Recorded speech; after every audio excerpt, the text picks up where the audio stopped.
دوسری جانب امریکی صدر ڈونلڈ ٹرمپ نے کہا ہے کہ ایران سے بات کرنے کی کوئی جلدی نہیں، ایران کی جوہری تنصیبات کو مکمل طور پر تباہ کر دیا ہے۔ واشنگٹن میں میڈیا سے گفتگو کرتے ہوئے انہوں نے کہا کہ چھوٹے ملکوں کو ٹیرف لیٹر جلد جاری کریں گے۔ ڈونلڈ ٹرمپ نے کہا کہ یوکرین کو اسلحہ بھیج دیا گیا ہے، نیٹو ہر چیز کے لیے ہمیں واپس ادائیگی کرے گا۔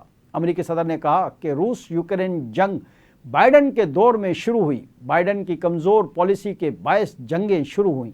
روسی صدر پوٹن امن کی خواہش کے دعوے پر پورا نہیں اترے۔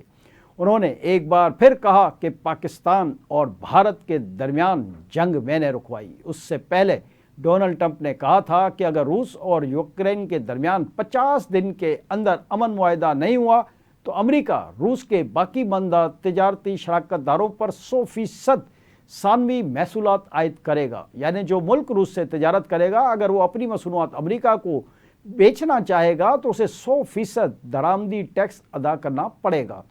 دریں اثنا امریکہ، برطانیہ، فرانس اور جرمنی نے ایران سے نیوکلیئر ڈیل کے لیے اگست کے اختتام کی ڈیڈ لائن مقرر کرنے پر اتفاق کر لیا ہے۔ خبر رساں اداروں کے مطابق امریکی وزیر خارجہ مارکو روبیو نے برطانیہ، فرانس اور جرمن ہم منصبوں کو ٹیلی فون کیا اور اس بات پر اتفاق کیا کہ ایران کے نیوکلیئر پروگرام پر حتمی سمجھوتے کے لیے اگست کے اختتام تک کی مہلت رکھی جائے۔ خبر رساں اداروں کے مطابق ڈیل نہ ہونے کی صورت میں یہ ممالک ایران پر اقوام متحدہ کی سلامتی کونسل کی وہ تمام پابندیاں پھر سے عائد کرنے کا ارادہ رکھتے ہیں جو سن 2015 میں ایران نیوکلیئر ڈیل کے موقع پر اٹھا لی گئی تھیں۔